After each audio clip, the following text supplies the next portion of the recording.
们心中想一想，我们还有谁没有度？还有谁没有资格回天？因为他没有得到三宝。赶快想一想，趁着今天这么庄严的圣堂，我们发一个愿，我们回到家之后，一定要好好的度人，好好的把这个宝贵的道传播世界各国，度该度的人，了自己该了的愿。这是我们的责任，也是我们的天命。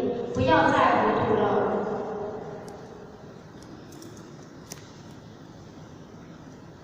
我们看一下，我们每一个人都有求道的日期。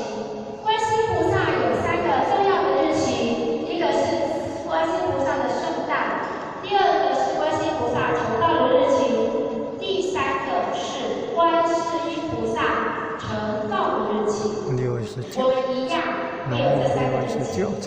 我们的生日，我们有。